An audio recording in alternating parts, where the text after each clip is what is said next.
Comments on closed session agenda items? We do not. Okay, with that, Ms. Walker will probably be joining us a little bit later. Ms. O'Kelly, how do you vote? Did we do a motion and a second? I motion to go into closed session. Second. Okay, we have a first and a second, and Ms. O'Kelly, how do you vote? Aye. Mr. Martinez, Aye. Vice President Lewis, Aye. and myself, aye. The time is 6:03.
Good evening.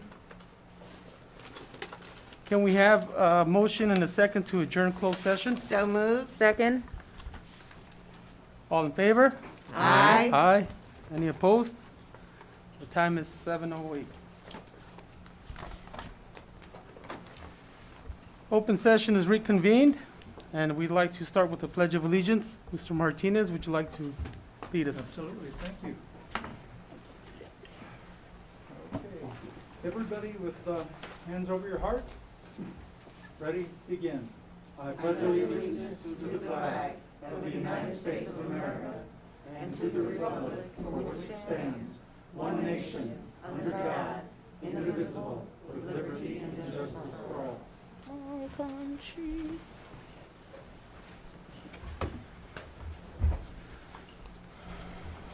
Thank you, Mr. Martinez. Next, we go to report of closed session. Did you have anything? No report.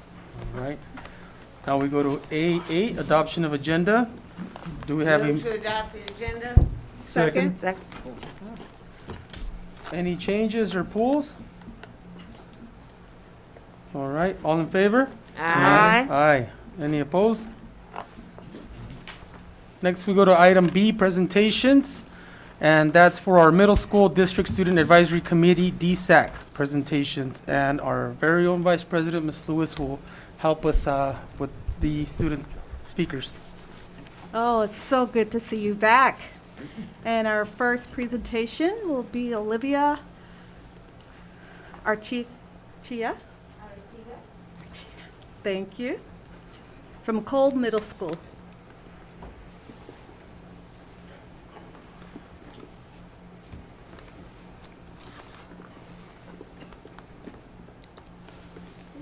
You can lower it down. You can pull it I down. was like, I don't want to have to stretch.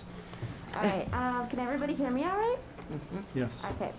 Good evening, Honorable Board of Education, Superintendent Dr. Avila, and viewing audience. My name is Olivia Arachiga, and I am the proud ASB President, and this is Vice President Abraham Martinez of the mighty Kolb Cougars.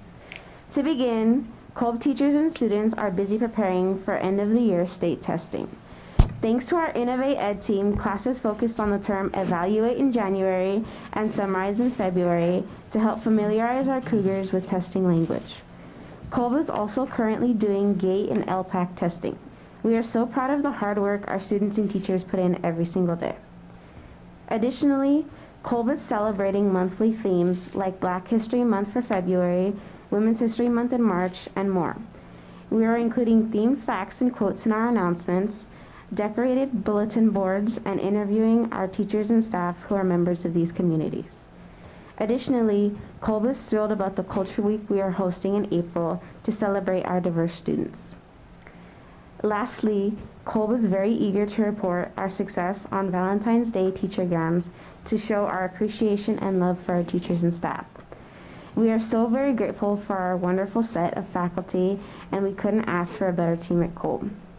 It has been a very exciting quarter here at Kolb, and we are so very honored to have the opportunity to share here with you all. Kolb Cougars loud and proud. Thank you.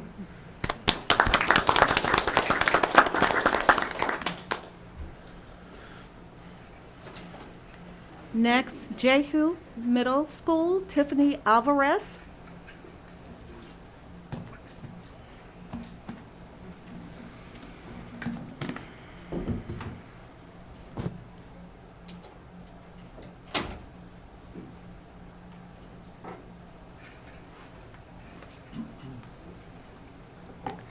Good evening, President Montez, Board of Education, Dr. Avila, and viewing audience. I'm Tiffany Alvarez, President of JHU's ASB, and I'm excited to tell you all about what the Jaguars are up to. It has been a busy start to 2022. We had a pep rally for our boys and girls basketball team. They are ready to show their skills at the basketball tournament this coming Sunday and taking home the championship trophy. The Jaguar cheer squad will be there to cheer them on as well. Go Jaguars! We had our annual 7th grade Knowledge Bowl last week, and Miss Carlson's 7th grade science classes were the winners. Great job to Miss Carlson and all her students. Ms. Arnold helped us celebrate Black History Month, which we are culminating this week with the door decorating contest and Spirit Day. Lots of teachers participated in the door decorating contest, and we are eagerly awaiting news of the winner on Friday. We were also treated to announcements all month long with information about influential African Americans from our past and present by Ms. Arnold and Mr. Holland. A lot of our 8th graders walked up to Rialto High Thursday, February 17th, led by our fabulous Mr. Ed, to learn all they need to know about being a knight. Thank you to all at Rialto who made their visit fun and informative. Lights on the nights. We have a lot of events coming up as well, like our Knott's Berry Farm trip. On Saturday, March 26th, 150 Jaguars are headed to Knott's Berry Farm for some fun rides and playing arcade games. I look forward to seeing you all next month and hope you all have a great evening. Thank you. Thank you. Rialto Middle School, Margaret Valencia.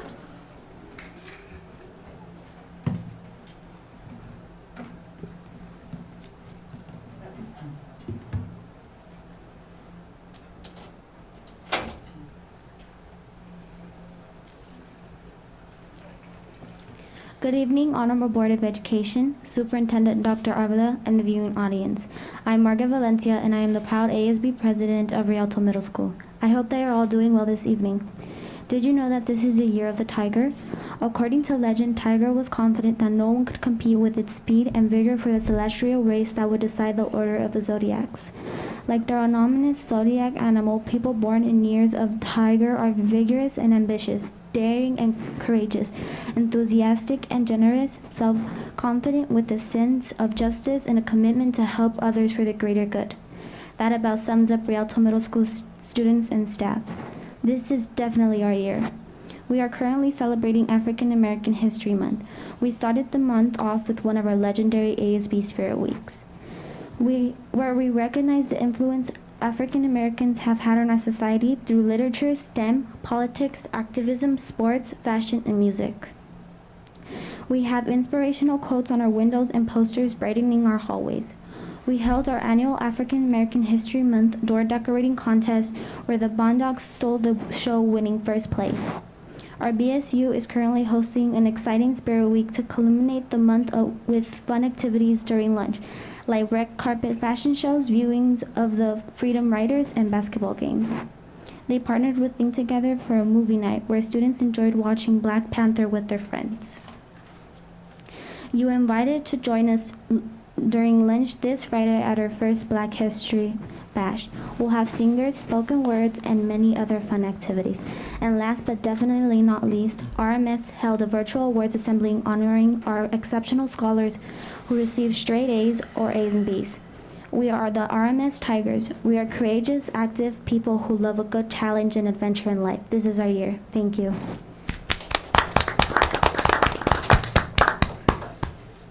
Next, we'll have from Concernum Middle School, Ashley Loviano. Thank you.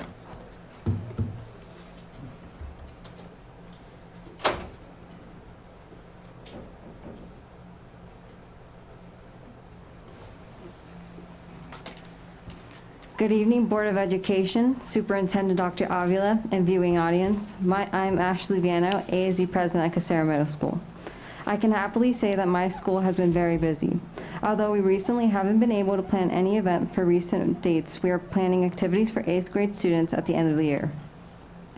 Our ASB team has worked to keep up on any national days and honor our counselors during National School Counseling Week, which was this week of February 7th through 11th.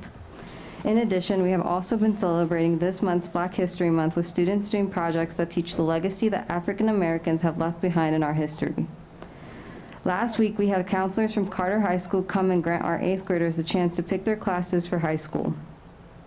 This also helps students to have a better understanding of many programs at Carter that could potentially benefit them in the future.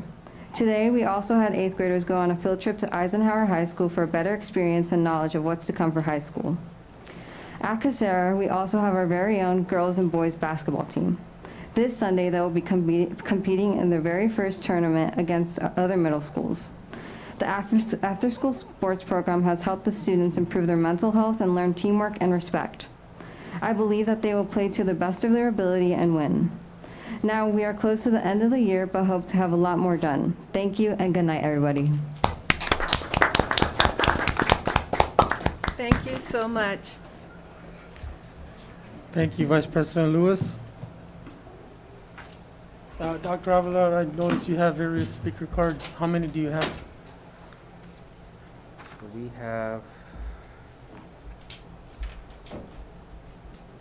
have 4, 5, 6, 7, 8 for items not on the agenda, different topics.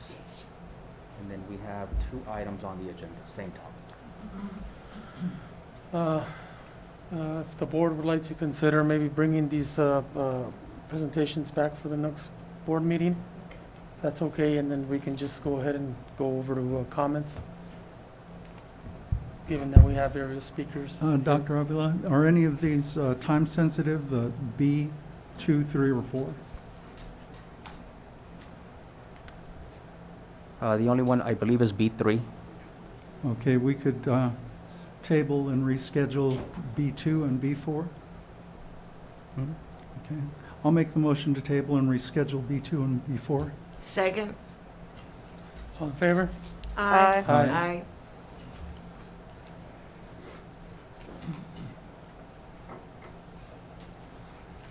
So with that, before we go to public comment, we will go to B3, mid-year supplement to the annual update to the local control and accountability plan. And that will be a presentation on the mid-year supplement by Marina Madrid, Dr. Marina Madrid, Agent Multilingual Programs.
That's the right one. Thank you. Good evening, Board President Montes, board members, Dr. Avila, viewing audience. My name is Dr. Marina Madrid, and I am the Multilingual Programs Agent.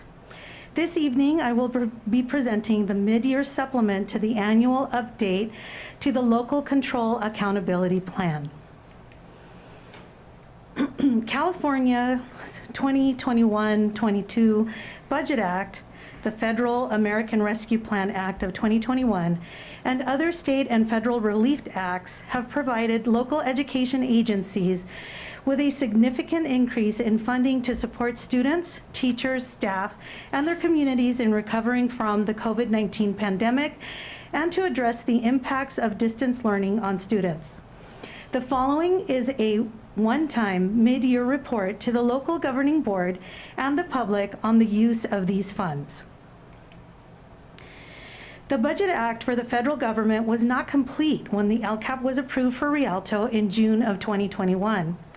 This table represents the difference between the preliminary budget that was approved in June of 2021 and the actual amount received for the fiscal year of 21-22.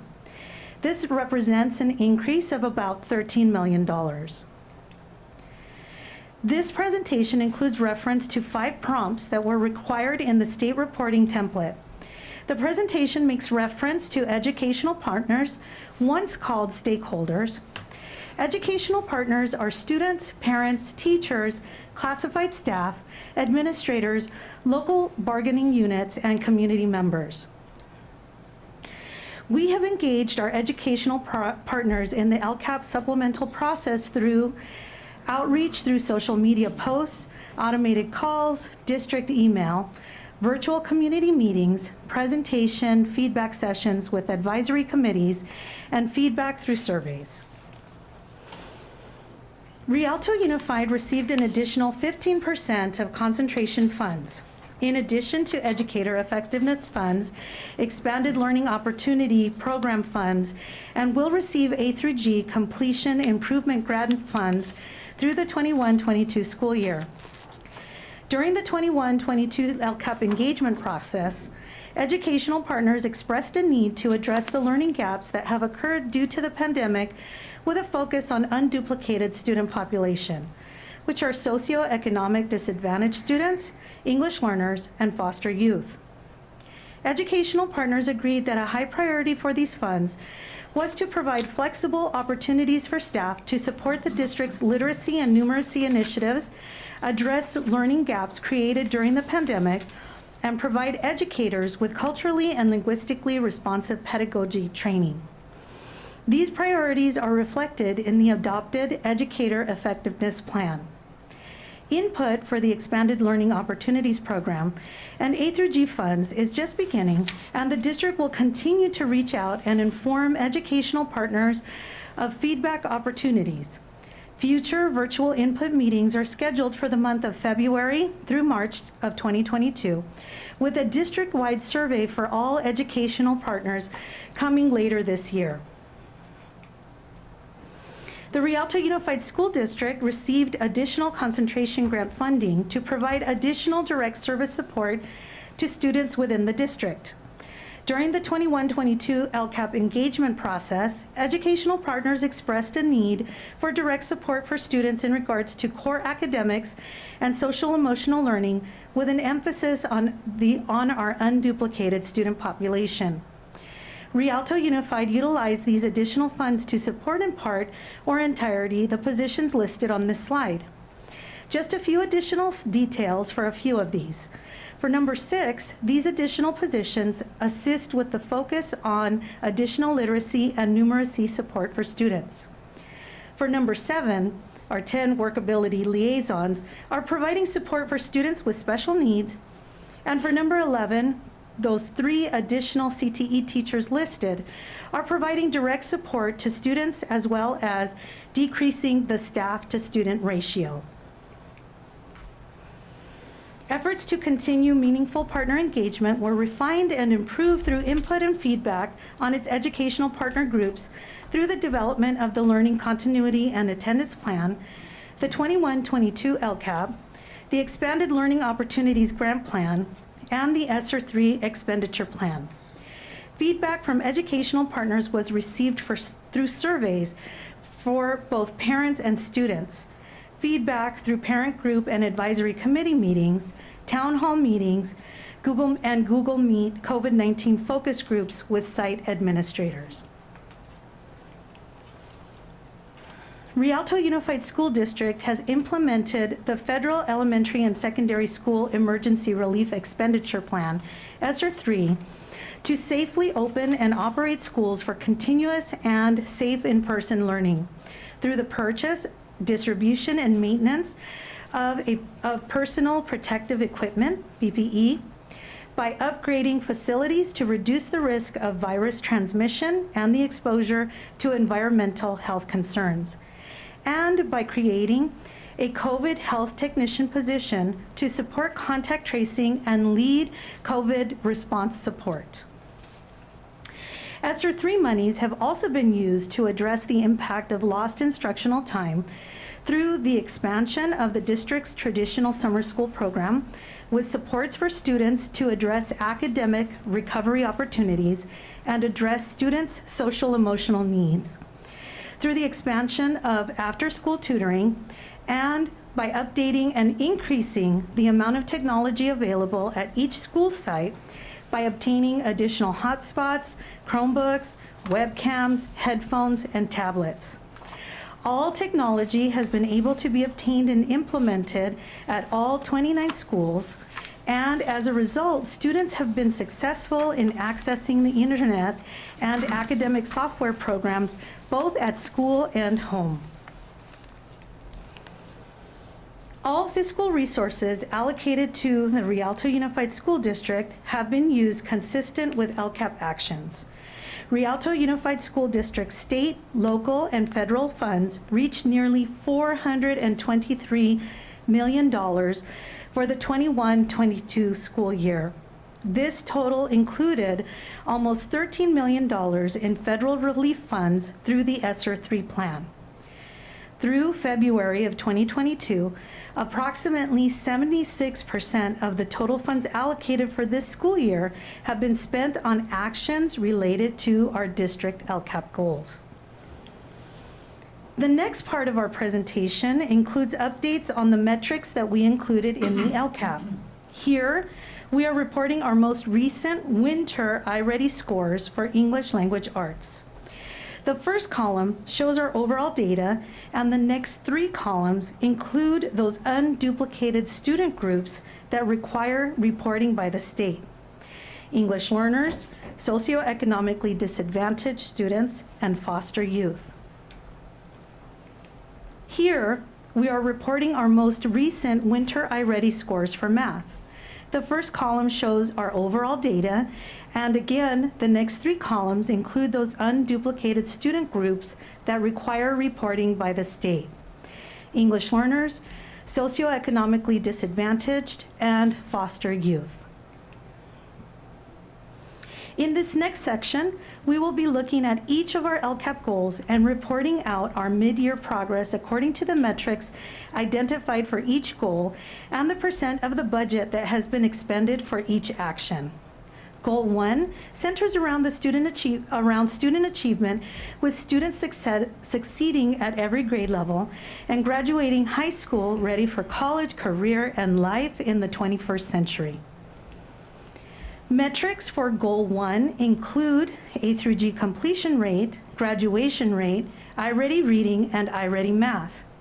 Each table includes the baseline, the target for 23-24, which is the conclusion of our current 3-year LCAP plan. The A through G completion rate and the graduation rate are in progress because this data is not available until after the conclusion of the year. iReady ELA and iReady Math are currently in progress because we are waiting for end-of-year iReady scores to compare to the baseline. The scores listed here in our mid-year update are winter scores. All actions for Goal 1 are currently underway.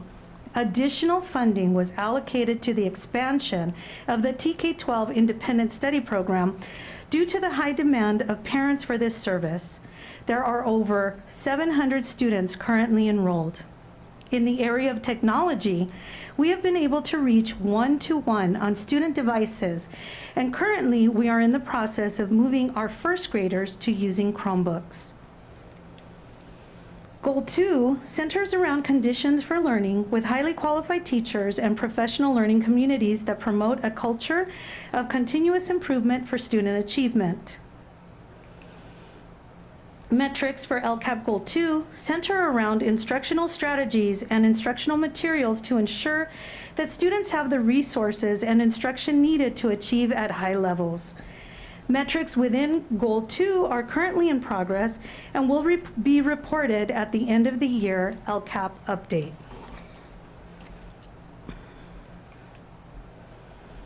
Professional development for culturally and linguistically responsive teaching and professional development for social emotional learning are both at the beginning stage, with full implementation taking place over the next 2 years. The Williams textbook requirement is currently in process, with core text replacements being completed and a science adoption in progress. Goal 3 focuses on creating a positive, safe, and engaging learning environment that is student and parent-centered. Actions for this goal are ones that provide services beyond instruction. Metrics for Goal 3 center around those data pieces that in normal times would indicate that students are engaged in school, but in today's world actually reflect the impact of the pandemic. All metrics are currently in progress, with data being available for the end of year LCAP update. Actions for Goal 3 include services that directly impact the mental and emotional well-being of our students. As of January, temporary housing has been provided to over 20 families. Over 1,000 students have been served by therapeutical, behavior, and emotional health therapists. Student success strategists have been hired for all middle schools and for Myler-Zupanik High School. And families continue to have a central location to enroll their children in the Rialto Unified School District.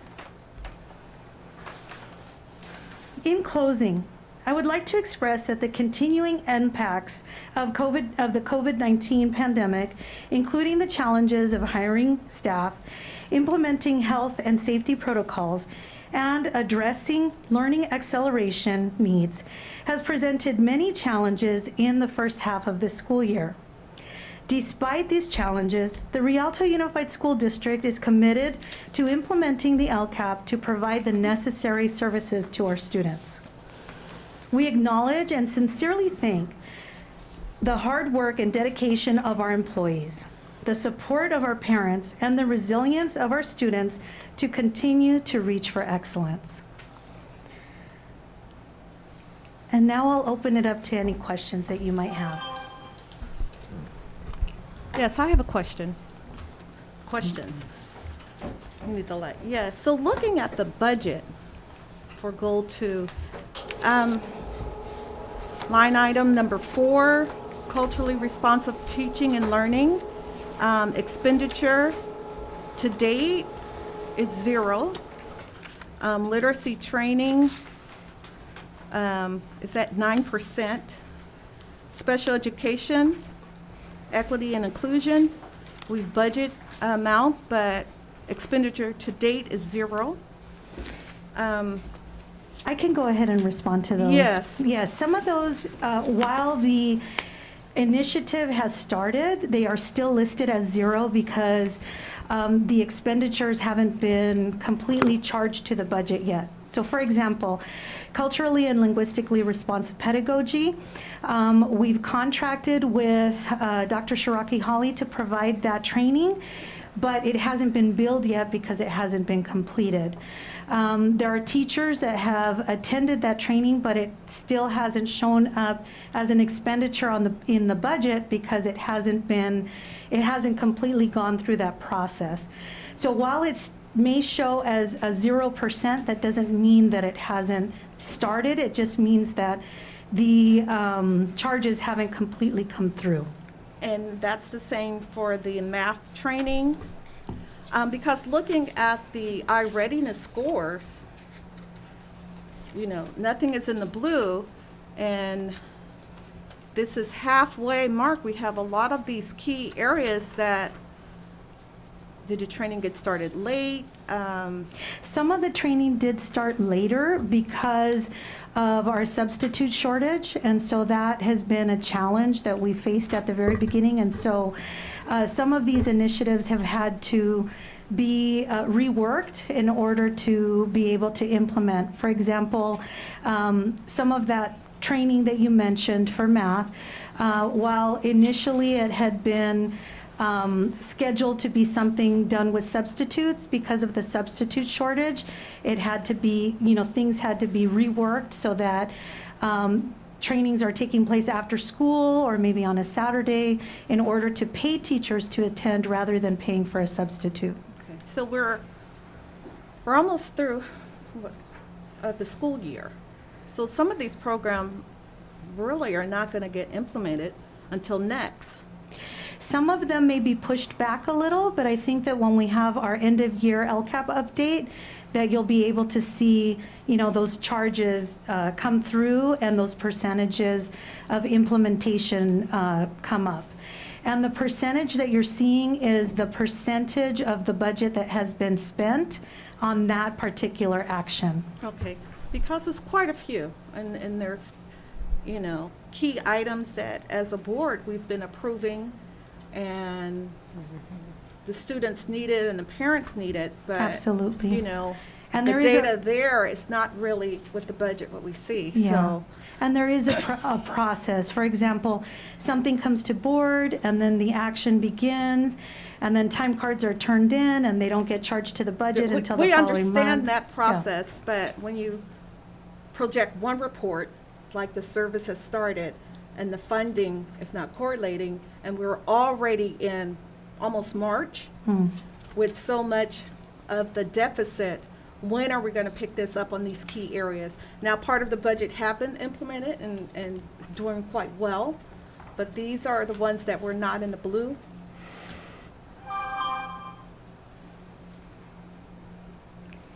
Any other questions? Compliments on your report. Thank you. Appreciate it. Thank you. Have a good evening. Thank you.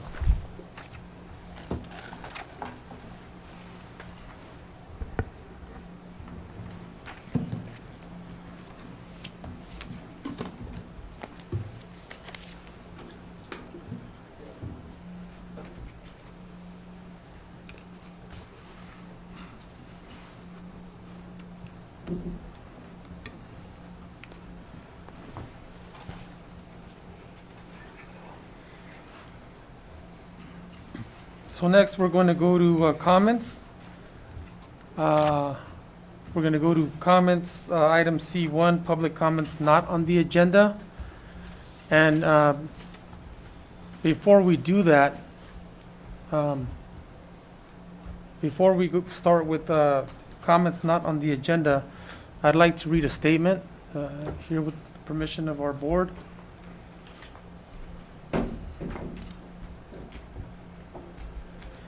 Student health and welfare is a top priority, and the board will do everything in its power to ensure our schools are safe for every student.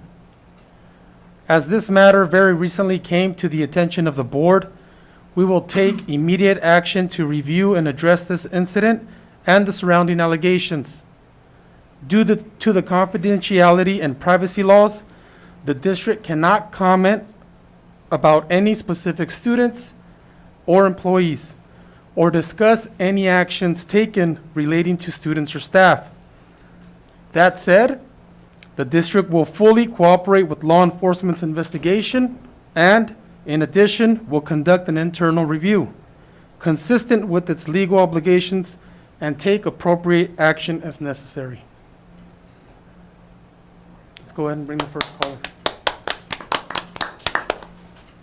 Thank you, President Montes. First, we have Samantha Hernandez.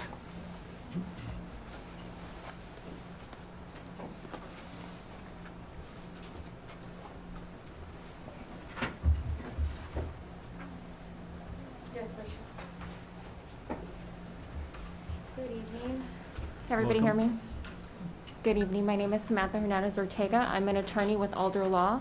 I represent a victim and a survivor of sexual assault and her parents that occurred at Carter High School in or around November of 2021.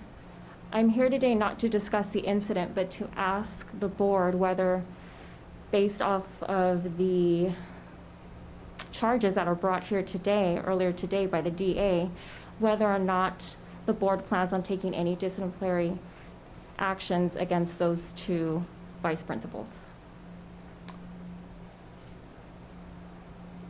I would refer you to the comments previously made by our president. I can get you a copy of the statement I just read, if you didn't. We were in the hallway, our I'm apologies. sorry. So No we problem. couldn't hear anything. Saida, could you provide them with a copy? Did you have any other comments? No, we're not making any other comments Okay. besides, we're gonna go ahead and have a press conference Friday at 1 o'clock. We are looking into Thank you. an external review rather than internal. That What- way they're looking to have an external review, someone outside of the district entirely. That way there's no bias, there's no I cover-up, understand that. there's, you know, we're, Ms. No. Joffrey, if you could please provide a copy of the statement I just read. And if you have any further comments would you like to share with us? Just to clarify Mr. Martinez's comments, so does that mean the district's going to hire somebody outside to go ahead and investigate? Haven't got that far. Okay. But the discussion is ongoing, yes. Okay, okay, thank you, we you. appreciate the time.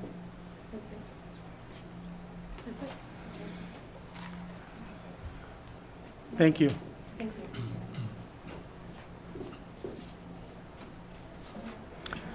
Next, we have Max Mesa.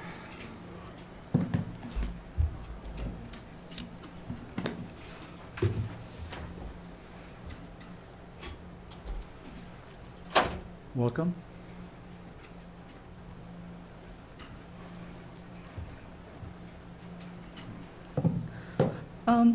Good evening, everyone. My name is Max. I'm an alumni from Carter High School, and I am also one of the organizers of the protest that happened yesterday. I'm here for Joanna, a student who's also from Carter High School that got sexually harassed by a senior at the same school.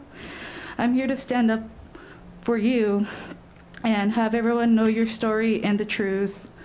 I am also here to also stand up for my 15-year-old self. My 15-year-old self never had a voice. They were quiet and a shy kid who was always afraid to speak out the truth and has always been afraid to say no. I was sexually harassed by a student in front of the school. When I got out of my drama production class, I was walking home and I saw him, my abuser. As a fellow classmate would, I would say hi to him, but he forced me onto his lap and touched my thighs as well as my breasts until I managed to push him off.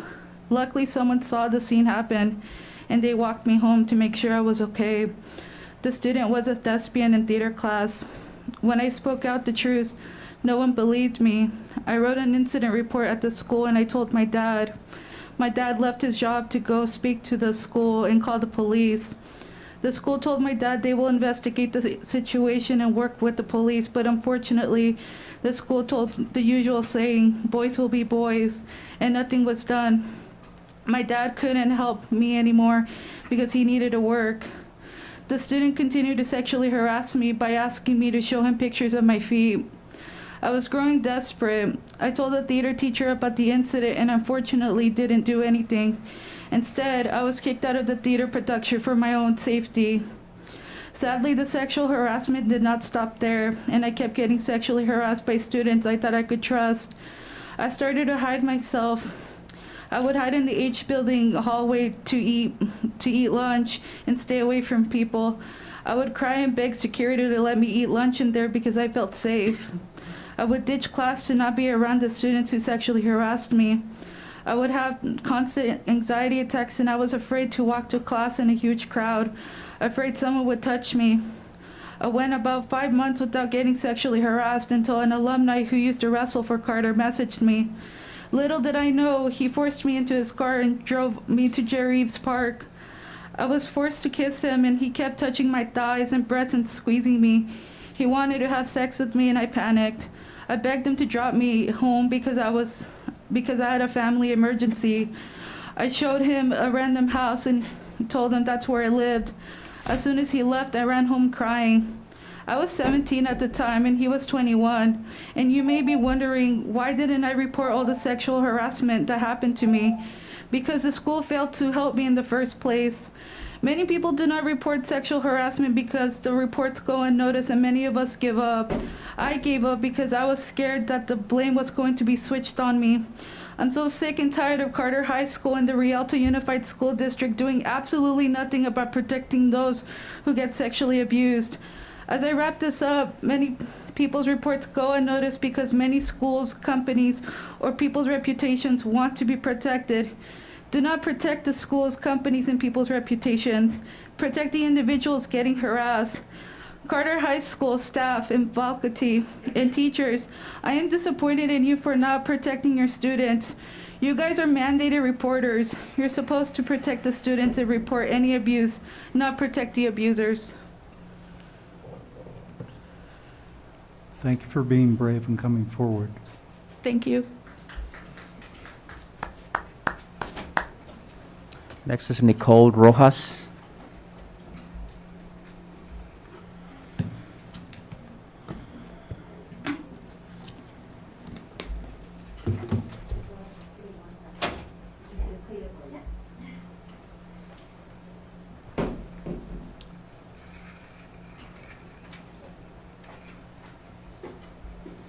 Good evening, board members, Superintendent Avila, parents, staff, faculty, and community members. My name is Nicole Rojas. Bear with me because I might get emotional. I'm sure that you have heard surrounding school districts having parents attending board meetings to speak on the opposition of mask mandates and vaccine mandates. Today is the day I bring it to you to speak as a parent of 2 children in your school district. I don't need to go into extent of why I'm here and what I want, since you already know. Instead, I come to you with questions. What are you doing to bring this mask mandate to an end and to allow the children to smile and be able to breathe and be kids?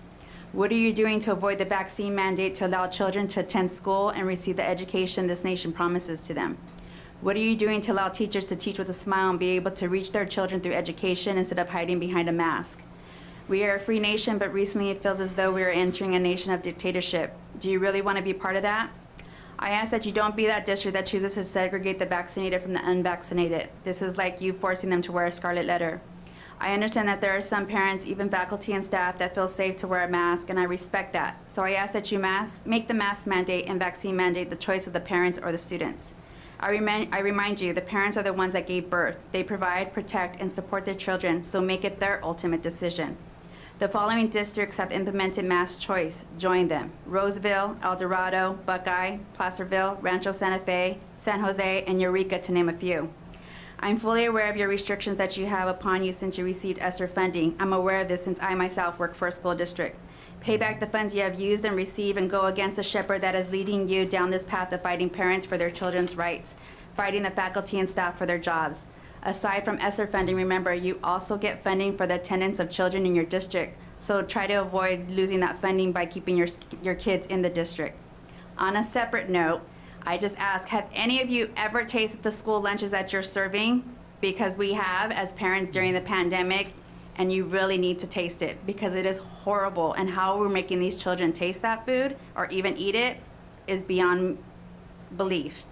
I will be back next board meeting and board meetings after that in hopes to have answers to my questions that I'm posing to you today. Thank you.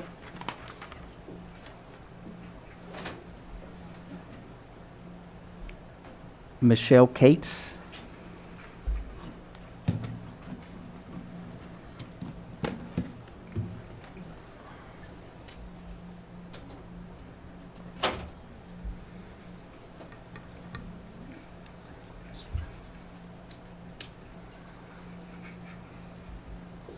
Welcome.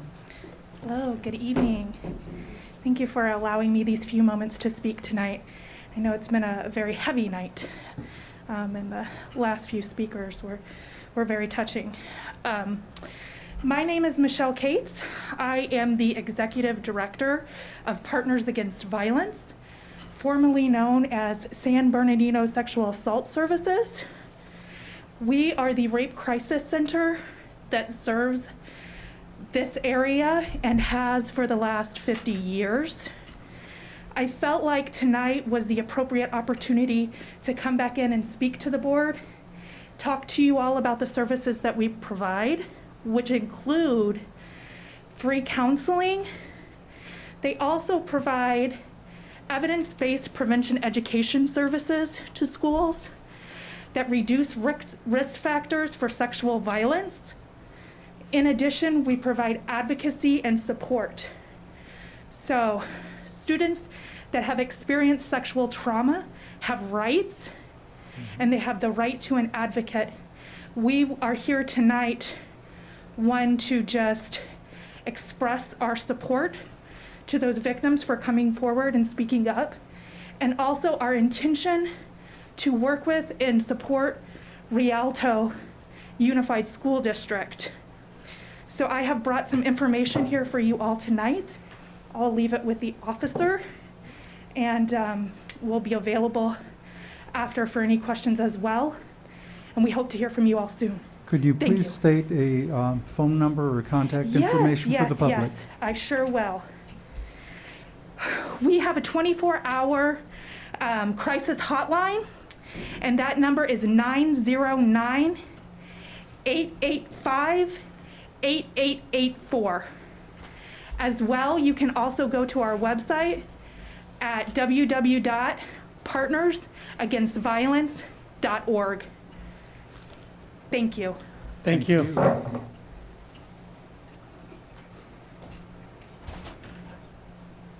Evelyn Dominguez.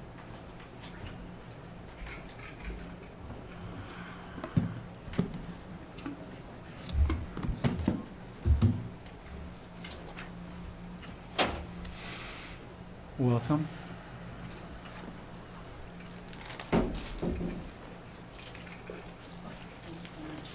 Glad you're doing better. Okay. Hi, good evening, everybody. Dr. Avila, board members of the board, good evening. I am here tonight to express my concerns, but also to acknowledge some positive steps that the Dr. Avila and the board is taking. First of all, I would like to thank Dr. Avila for his support with aides in our schools. I cannot thank him enough, and also for Dr. Madrid. I was informed by my son's teacher and not by the administrator that the aides are now in the school, and to report that my son has jumped his reading level from being below kindergarten to now being above first grade. So I'm very proud of him, and I thank you guys for helping him, giving him that support. I do want to continue moving forward and getting aides in the other school sites that are needed. And I hope that we can continue moving forward and continuing to help and support our students. I am still waiting from the administrator an update on the garden situation. Again, thank you to everybody who made that such a positive experience for the kids. I have been told many different stories on who's to blame for this incident. Some agents of the district have told me that Dr. Avila was to blame. Some told me the board. Some told me the maintenance. I don't know who to believe, and I know that everybody in this room would not have said, chuck everything. So I know that. Are you talking about the removal of the garden? Yeah. There is still the issue with the bathrooms at Boyd. My son keeps reporting to me every single day that the bathrooms are ill. There was urine all on the floor, toilet paper everywhere, and I was informed by the administrator that they are depending on students to report issues instead of them doing mainly routine rounds. I am also concerned about the unfair plan that has been laid out for Saturday school at Boyd.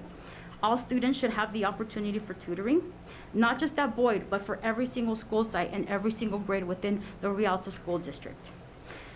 I know that we are working together to get things done for our scholars and our families, and I look forward to meeting with all of you and continuing to work together to make our USD better and safer. Thank you. Have a good night, everybody. Thank you. Thank you. Tobin Brinker.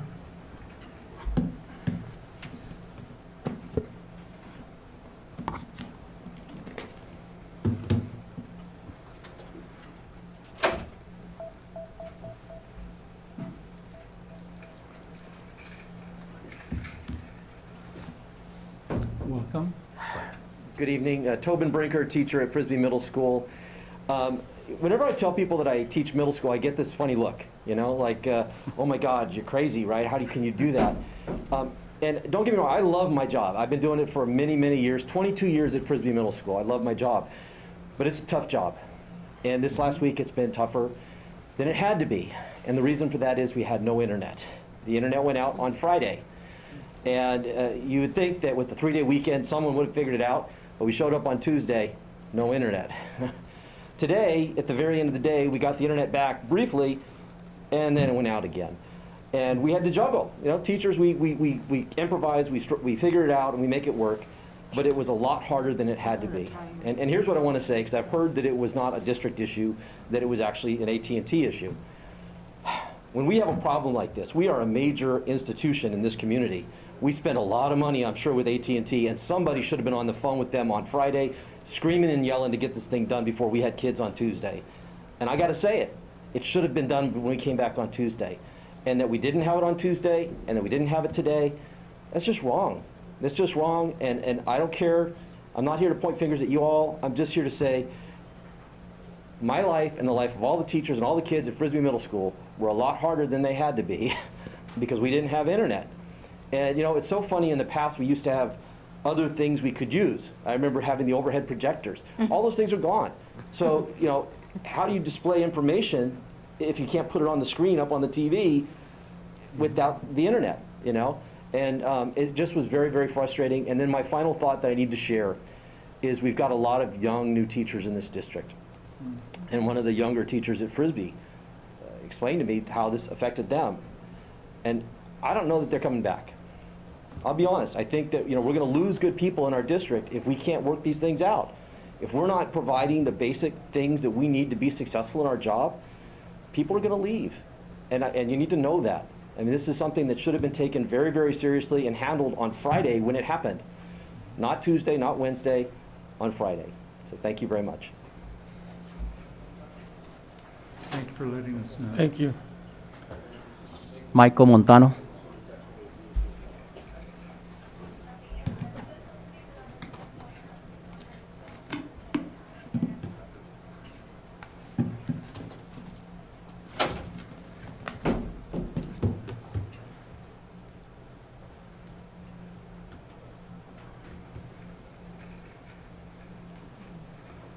Good evening, everyone. I'm going to start with a quote from Morgan Freeman, again, same as last time. Black history, very simple quote, Black history is American history. So I wasn't going to come today until I heard that it was brought to my attention that on the agenda was the B2. They got pulled, so I'll be back to speak on that. But while I'm here, again, I'm going to speak on that 50% grading. So I got to meet today with Dr. Chavez in Burciaga and was glad to finally have a conversation. Maybe a little late for this year, but better than waiting until next school year. So glad that that has started.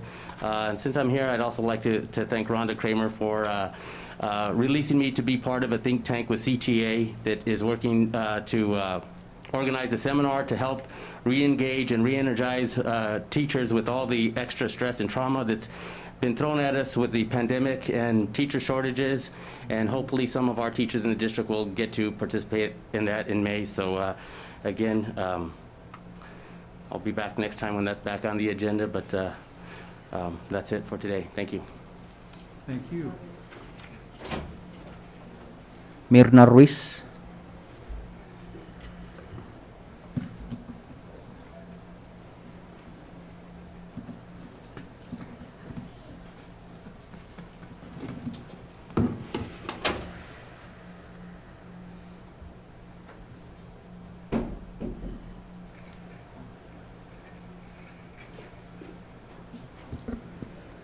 Welcome.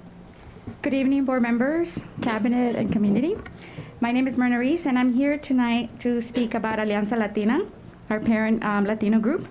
I would like to formally invite you, here, a second. We're going to be having, thank you. We're going to be having our meeting on March 8th at the Dolores Huerta Chavez Center at the Bistro at 6 p.m. We're going to be talking about our Alianza Latina's objectives, our grading access and equity, and our parent summit that's going to be coming up.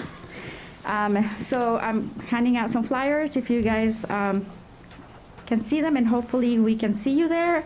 We're also, it's an open invitation to everybody, to the community, to please join us. It will be a great event. It is in person. We're going to have snacks, water, cookies. There'll be food, so please come and join us. The other thing I wanted to talk about was the wonderful event that Nutrition Services just had this past Friday, celebrating the Black History Month. It was amazing. They did an outstanding job. I saw Mr. Martinez there, Ms. Lewis.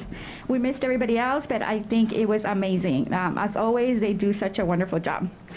And on a sad note, changing the subject a little bit, and back again, regarding special ed, I urge you guys to please, once again, find out and look into it, find out why is it that we are still not making progress.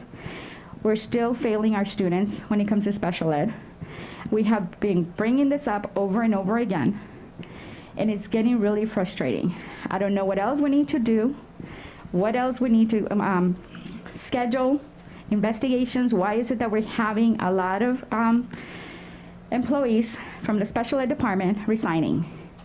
If it's a personal issue, why is it that they're resigning? We're failing our students when it comes to having their IEPs being out of compliance. This is something that I keep asking you guys to look into. And I'm going to keep coming until something is done. Thank you. Thank you for coming. Cheyenne Massey.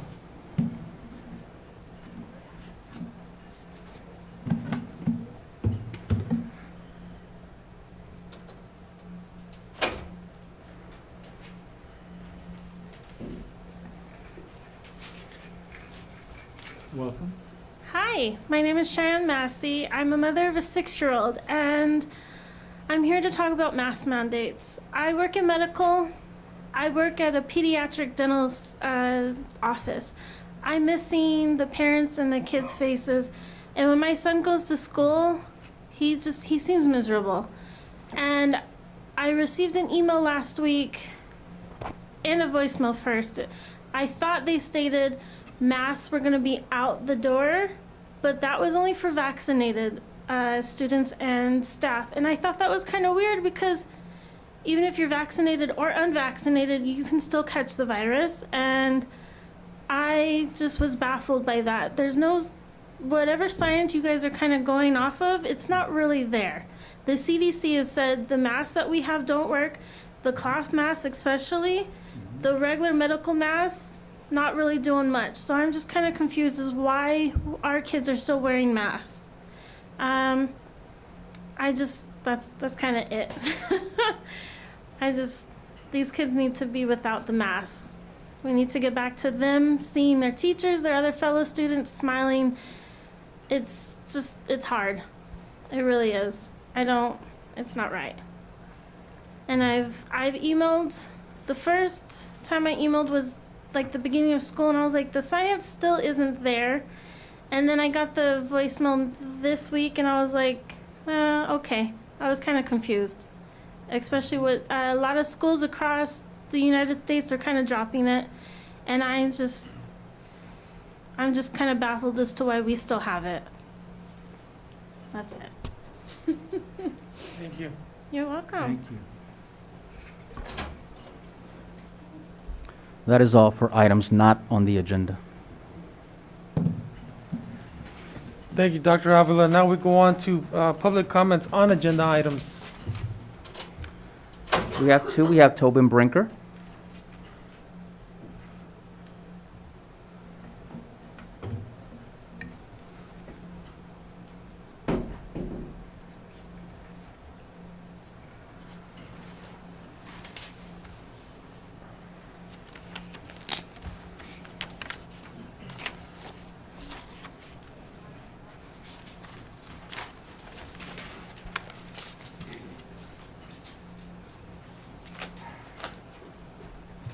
My apologies, I'll make this quick. The item that I wanted to speak on, you pulled, and so I will reserve my comments for when you bring that item back. And I'll come back at that time.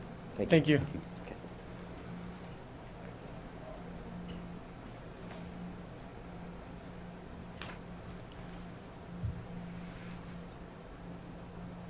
Next is Michael Montano.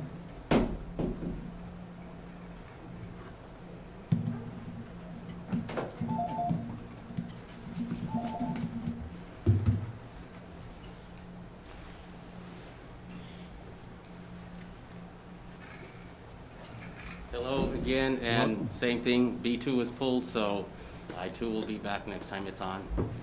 Thank you. That is all we have. Thank you, Dr. Avila. Next we go to item C3, comments from association executive board members. And we'll start with Rialto Education Association, REA.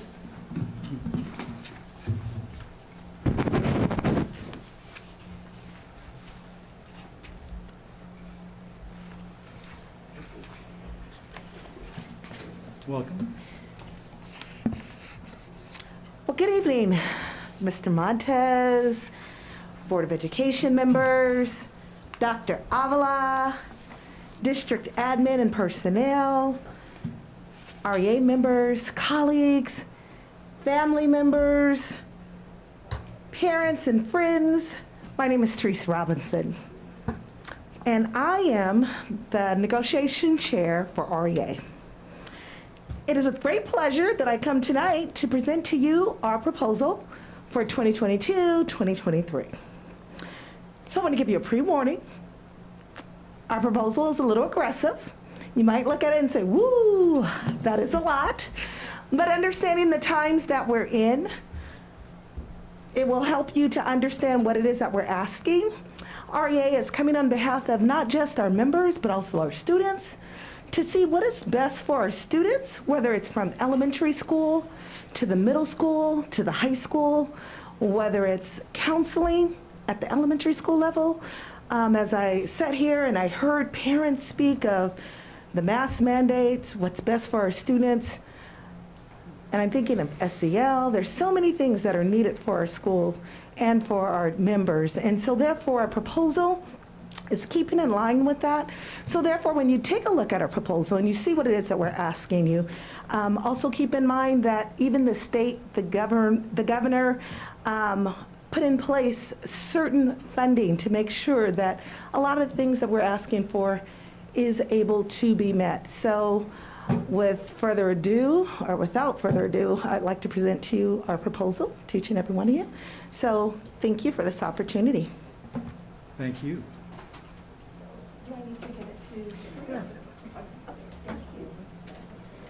Thank you.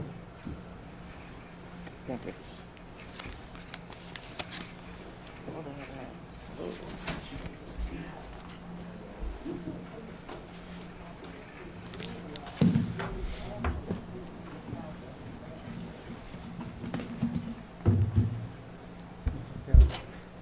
Next, we go to California School Employees Association, CSEA.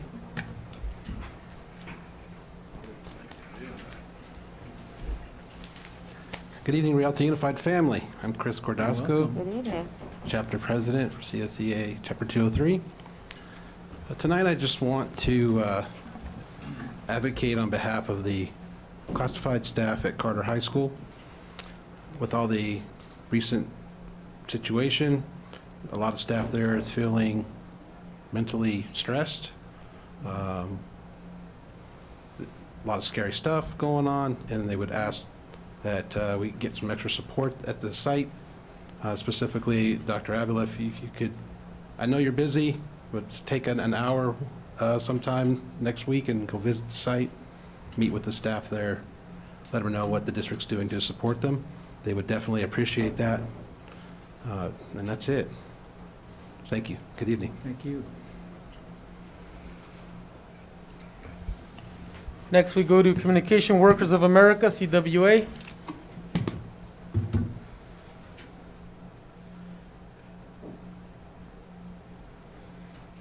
Not here tonight.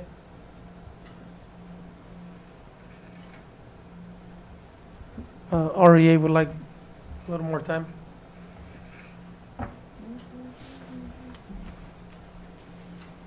All right. Good evening, President Montez, School Board, Innovation Team, and the viewing audience. My name is Maisha Calloway, and I am the president of REA, the very proud president of REA. There's a few things that I do want to speak about today. One thing, since it was tabled, I will go light on it, but I do want to bring to the board's attention that many of the teachers do have high concerns about the new grading policy. I will speak on this again. I will say that Ed Services has been doing a good job allowing us to communicate with them and speak upon different things, but there still are many concerns that I will come back and discuss about how the grading policy is being rolled out across the district. It is a very big topic this school year at the secondary level, and we know that it will be quickly trickling down to the elementary level. We do agree that educators and students should be held accountable to the highest standards, but we continue to ask that things are rolled out properly. This policy will be presented to you, the board, and it will be eventually maybe a district policy. Training will be starting for the teachers, but the policy has been in place for this school year. It has not been properly rolled out, and it is very frustrating right now to the educators. They are reaching out to me on a daily basis, and that's how I know that this is a very high concern at this time. The one thing that I did want to know is, as the school board, do you understand the new policy? How long have you guys known about this policy? I will speak on this some more, but I have to impress upon you that this is a major concern. Another thing that I want to continuously talk about, we are in agreement with you guys that we want the best for students. Currently, as you guys all know, we have independent studies at the elementary level, the middle school level, and the high school level.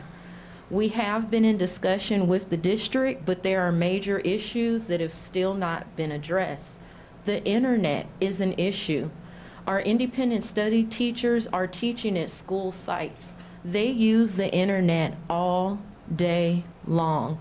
Unfortunately, the internet goes out quite often.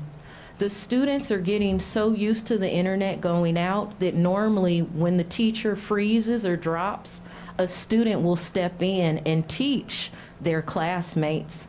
At the elementary level, one of our young, awesome, spunky new teachers was offered up internet by the students. She got dropped, they came back on, and the students said, "We decided with our allowance, we're gonna buy you some internet."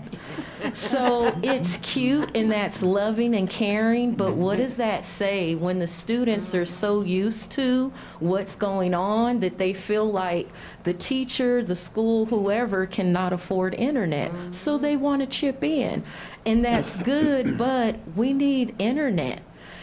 The one thing that I've brought up to the district is surrounding districts are working from home. Those teachers are at home with their internet that is dependable so that the students can properly be taught throughout the day without losing connections. The other issue right now is there's many distractions. There are many teachers in one room. I have a teacher who, when she's sitting down so long, she has reams of paper stacked up, and that becomes her desk.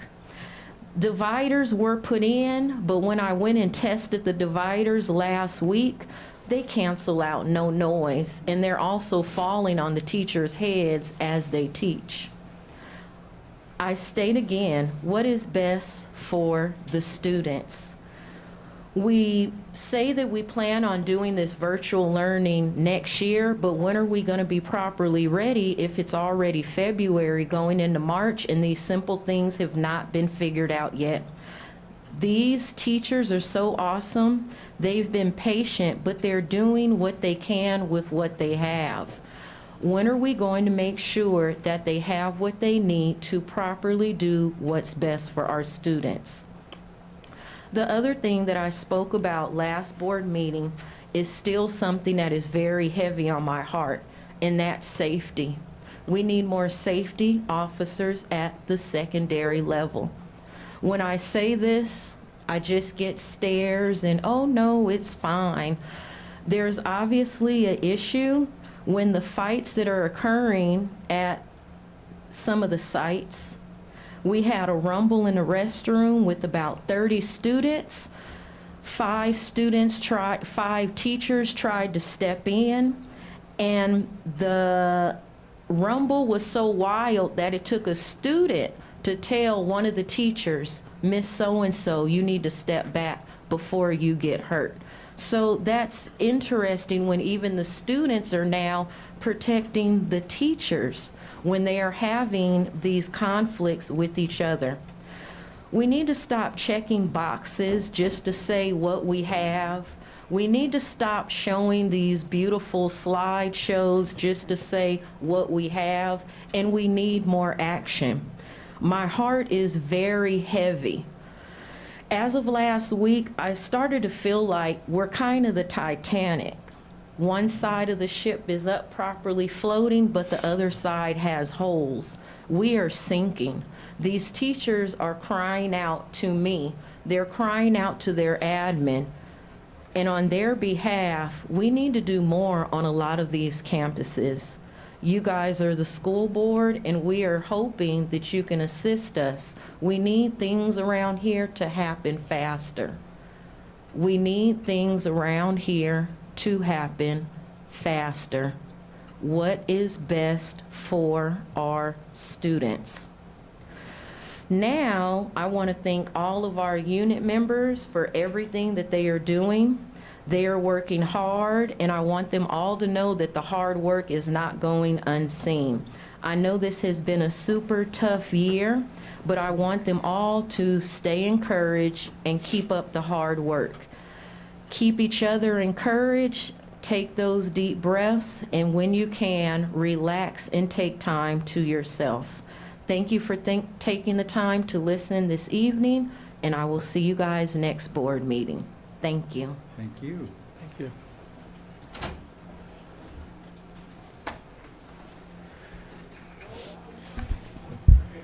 Next, we go to Rialto School Managers Association, RSMA. Not tonight? Okay. Our student board member couldn't make it with us tonight, but we go on to C5, comments from the superintendent. Thank you, President Montes. So this past week, I attended the Rialto Managers Association's third annual Equity Forum, and I want to thank Dr. Angela Luke, a Cal State San Bernardino professor who served as the keynote speaker during this powerful virtual forum. This coming Saturday, the 26th, from 10 a.m. to 12 p.m., our District African American Parent Advisory Committee, also known as DAPAC, will host a virtual Black History celebration with a focus on historically Black colleges and universities. Links to join in on the celebration are available on the district website as well as our social media platforms. And immediately following DAPAC celebration, Eisenhower High School will host its second annual African American Inland Empire Educators Roundtable at 12 p.m. Dr. Reggie Tompkins, a former Eisenhower High School principal and current assistant principal at Corona Norco School District, will serve as the district's as the event's keynote speaker. Again, links to join in on this event are available on our social media platforms, and you can also follow at Ike Equity on Twitter. This event is led by none other than AP John Richmond and Ethnic Studies teacher Mr. Nalik Davis Jr. And speaking of excellent teachers, Mr. Davis suited up for a wonderful piece coming out in the Sun and the Press Enterprise newspapers next week. So we can't wait to observe the hard work and yet another classroom teacher in our district achieving at a high level.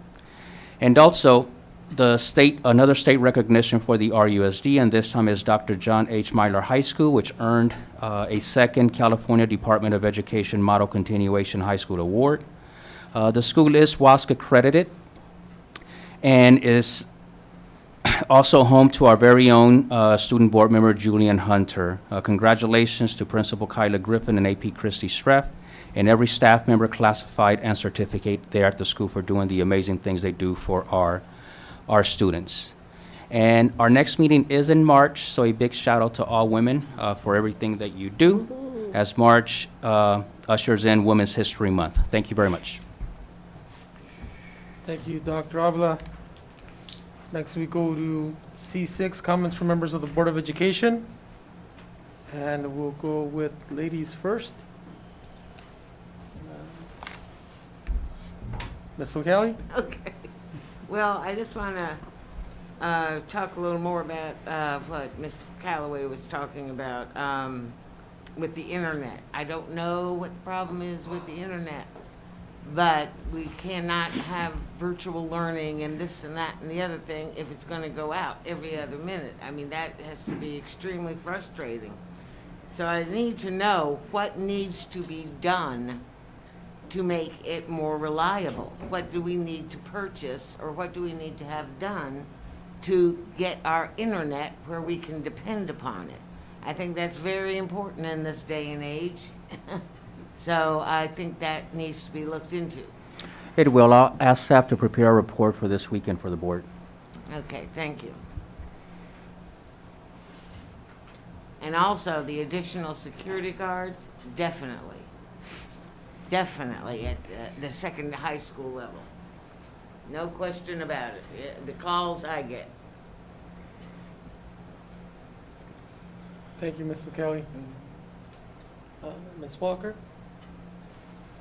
I'd just like to remind everybody that we're coming to the close of Black History Month. And we just heard that the Nutrition Services put on an awesome event this past week. So congratulations to them and everybody that supported.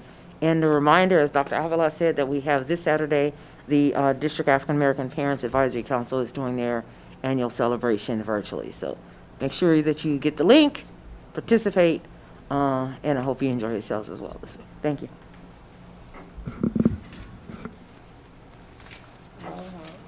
Vice President?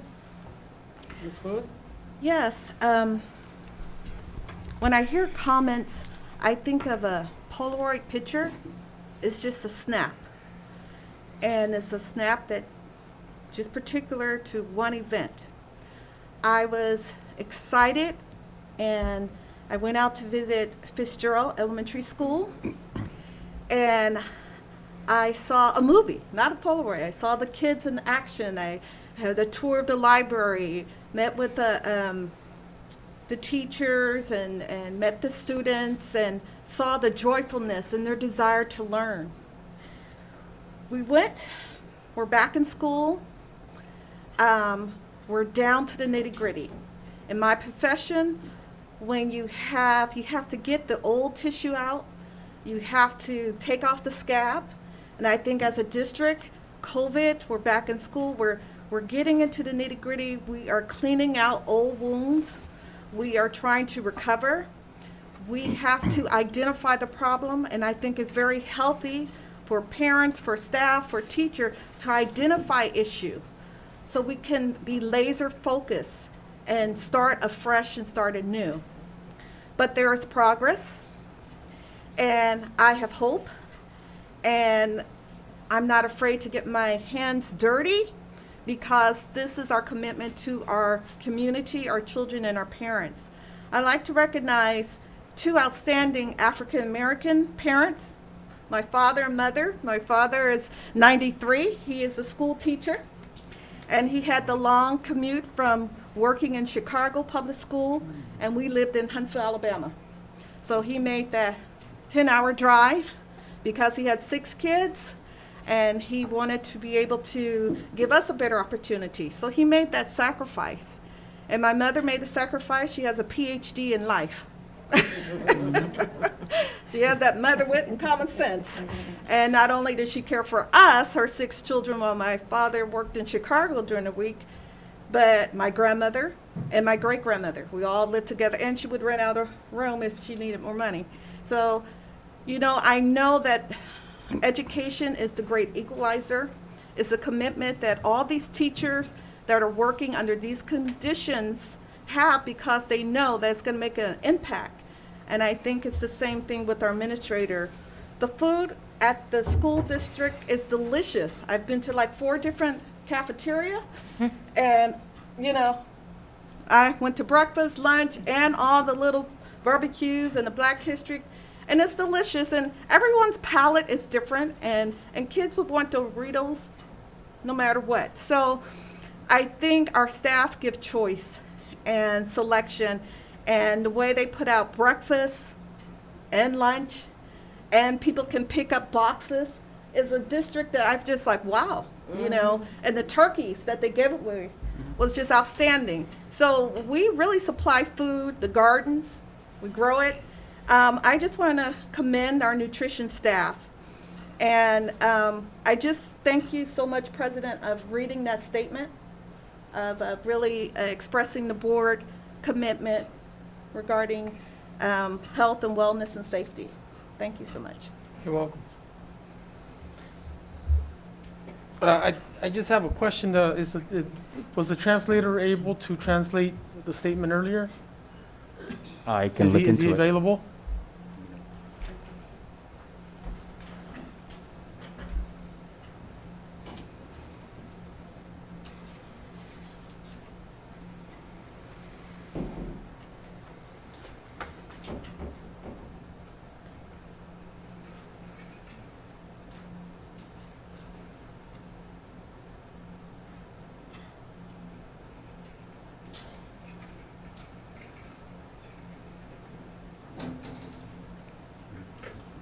President, Were you able to translate the statement I read earlier? I'm sorry, there's a little bit of a delay. Sorry about that. Give me 1 second, please. We are live right now. Sorry. Okay, one more time, please. Were you able to translate the statement I read earlier? The one prior to public comments? Yes. Yes, sir. Okay, what In did its that? entirety. Okay, only for the people here tonight or also for the meeting? For everyone, I got this hooked up with this for the people who are present here today, and we're on the phone live, and that's being transmitted, I believe, in Facebook and the phone as well. Okay. Well, given the nature of the situation and the delicacy, I'm going to go ahead and read it again. And if you could help us with the translations once again, we'd I appreciate can do it it. right now. Let me let my partner know to keep silent for now, and I'll do it directly from here. Naila, si me escuchas, guarda silencio por un segundito. Déjame interpretar lo que viene. ¿Sí? Bueno, gracias, muy amable. Please go ahead. Okay. Once again, student health and welfare is a top priority, Y la salud de los alumnos es nuestra prioridad principal. and the board will do everything in its power to ensure our schools are safe Para for every asegurar que nuestras student. escuelas son As this matter very recently came to the attention of the board, we will take immediate action to review and address this incident and the surrounding allegations.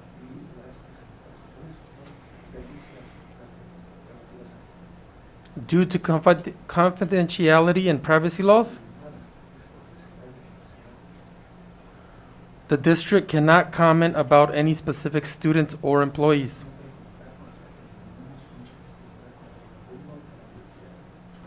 Or discuss any actions taken relating to students or staff. That said, the district will fully cooperate with law enforcement's investigation, and in addition, will conduct an internal review consistent with its legal obligations and take appropriate action as necessary.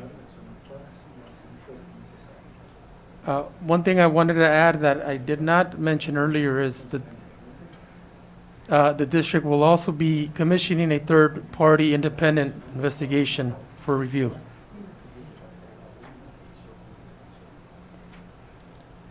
Thank you. Gracias. well done. And just, I don't have a whole lot to add, other than I think without internet nowadays, some people go crazy. I know my kids, if there's no internet, my household, if there's no internet at home, everybody's upset with me, and I better do and I better do something, you know. And you know, it's just understanding. We all know, many of us depend on the internet so much nowadays that we understand the importance, especially for education, especially for our school sites. And we just would like to piggyback on the concerns regarding the internet working properly and being repaired timely. We just would like to share that I believe everybody here understands the importance and the nature of the need, the necessity of internet. So we'll do everything that we can to make sure that Frisbee and any of the other school sites receive the support they need. And I only ask for patience, because it could be a number of things. But if we need to upgrade our equipment, if we need to contract a better service provider, whatever it is, whatever it takes. We know how essential the internet is to learning and to teaching, so we'll make sure we address that. The other thing I just wanted to say is, I don't know about everybody's taste, but whenever I've tasted the school lunches, to me they're delicious. My son eats breakfast and lunch every single day at school. You know, some people might not like how everything tastes. I know I don't like everything, how everything tastes anywhere, but I think proof of, thousands of students eating breakfast and lunch every day, and I'm sure somebody from Nutrition Services might be able to answer exactly how many meals are served every single day, is proof that a lot of the kids enjoy the food at our schools. But thank you again to Nutrition Services for their event this past Friday. I seen the pictures on social media. I got a lot of feedback from people in the community, and thank you for everything that you guys do for our students. And with that, let's get on with the. Oh, Yes, right. I guess I spoke enough. It was a hint. But before we go to Mr. Martinez, I see Ms. Rangel here, and I'd like to ask her, how many meals does the district serve every single day? Good evening, board members, Dr. Avila. We do have breakfast in the classroom, so that's 19 schools, plus lunch, plus supper, plus snack. So we serve maybe a day, maybe 40,000 meals. Wow. So, Wow. With yes. selection. You have choices. Yes, in the middle schools, and the secondary schools, we do have selections for the students. We have different selections, up to 5 or 6 different selections. We provide them with vegetarian items. So we do have wide selection. We just had our pozole day on, I believe, 2 Fridays ago.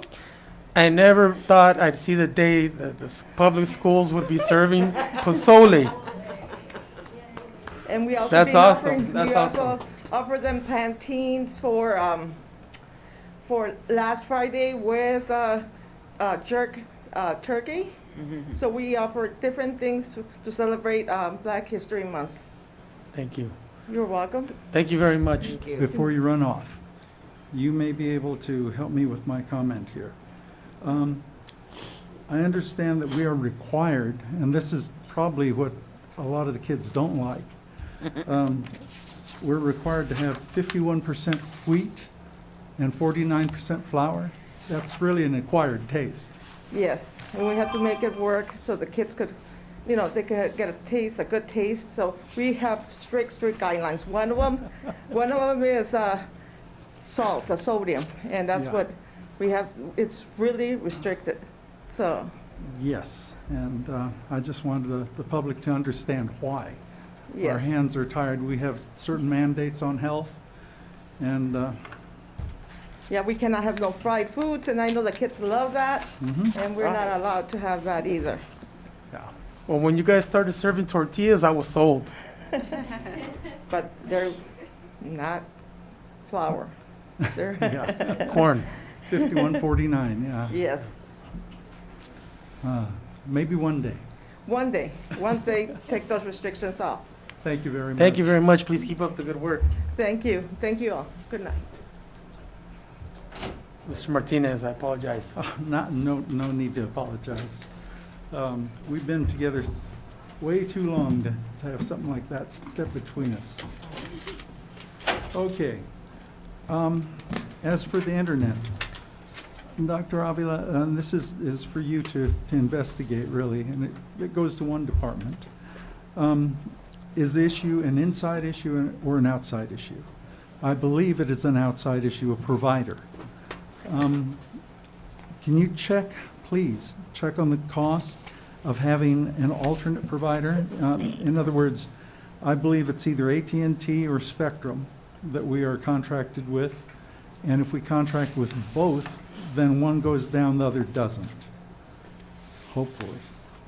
That is one option. The other is even more important, and this should be a common courtesy to education. A request for a 24-hour or better notice of any scheduled outage. If a power line goes down for whatever reason, wind or the car hits it, that's obviously unscheduled.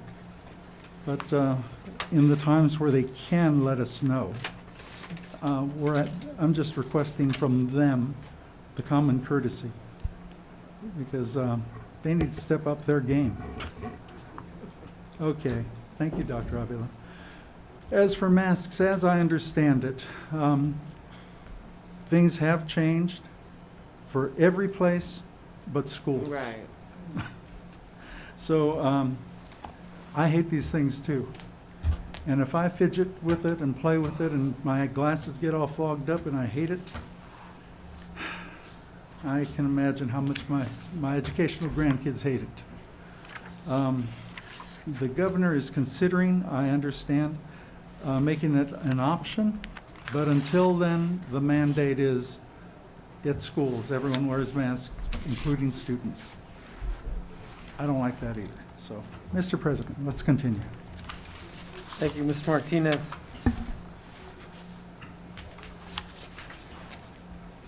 Next, we go to public hearing, item D, D1, public information, D1.1, second quarter Williams report, October through December, fiscal year 2021 through 2022. Second quarter Williams report, October through December, fiscal year 2021, 2022. Do we have a motion to open public hearing? So moved. Second. Okay, I always love that in stereo. yeah. Vote by Ms. Walker, Aye. Mr. Martinez, Aye. Ms. O'Kelly. Aye. Ms. Lewis. Aye. Myself, aye. Time? Time is 8:40. And item D2.1, second quarter Williams uniform complaint report.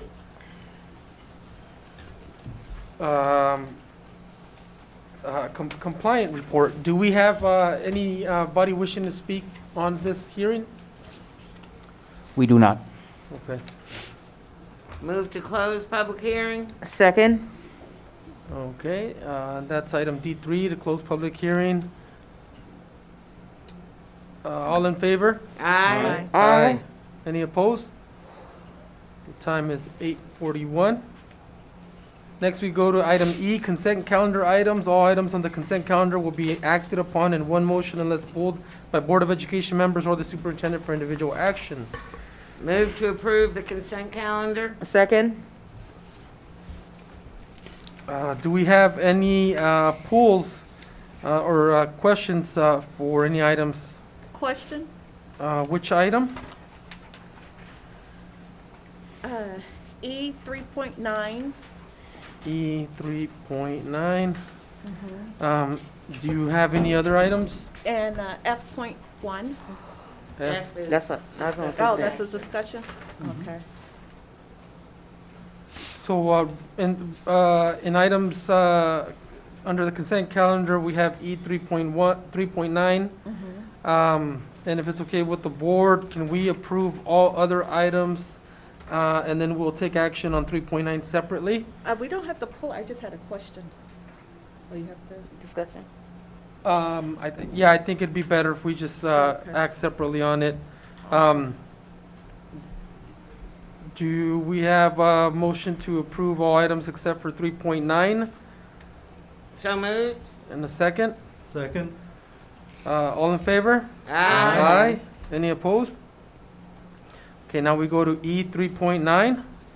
Agreement with Could It Be Dyslexia, to approve an agreement with Could It Be Dyslexia CIBD for one elementary student at Warner Elementary School for the 2021-2022 school year, effective February 24, 2022 through June 30th, 2022, at a cost not to exceed $1,500 and to be paid for from the site general fund.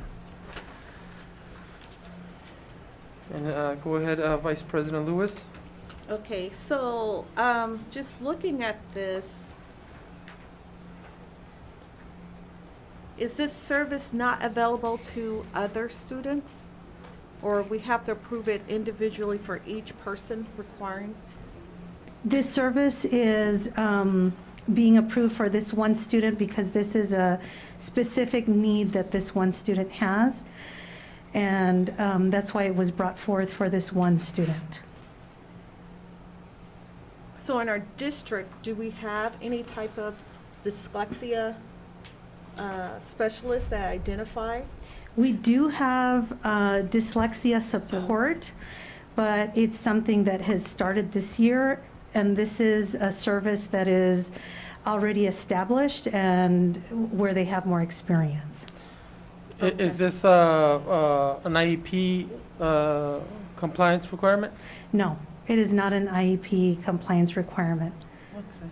So I was just pulling that with the LCAP about the special needs and things like this, and I think as a board, we were trying to get away from just only one time thinking of the school district. I'm sure there's other kids that have to be assessed for that or need this type of service. And Bridget may be able to speak to that if she's, if you may. So it's just, once we found the vendor that could address that need, how are we reaching out to the other parents and students who need this type of service? In this case, this is the one student that was identified that needed this specific type of service. Oh, Bridget? Ms. Seeley, would you like to add anything? Good evening. I'm not really certain about the one student, but we do have approximately maybe 15 staff in the district who are trained as dyslexia interventionists.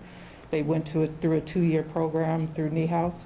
So I probably can reach out and support the site and see how we could support the student. So I'm not really certain about that student, but we do have a number. And even with the NEHouse training, the foundation is to support kids with reading disorders, which is dyslexia within itself. Okay.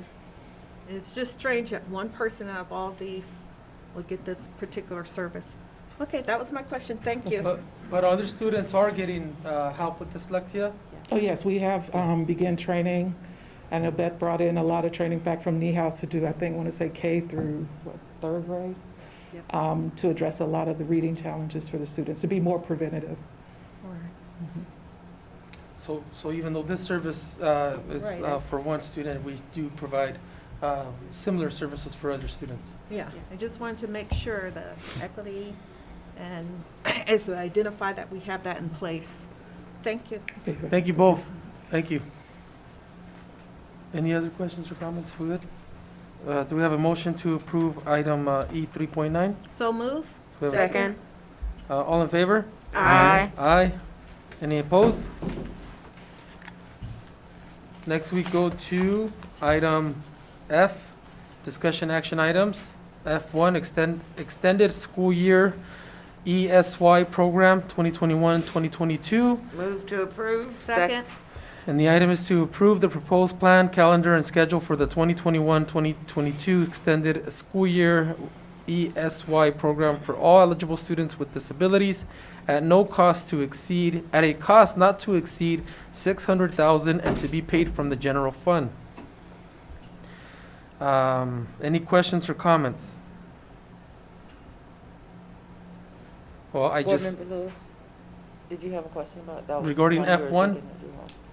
You No, did? it's just, how we're going to let the parents know. Dr. Communication. Ava, do you have anybody that can help us? Bridget?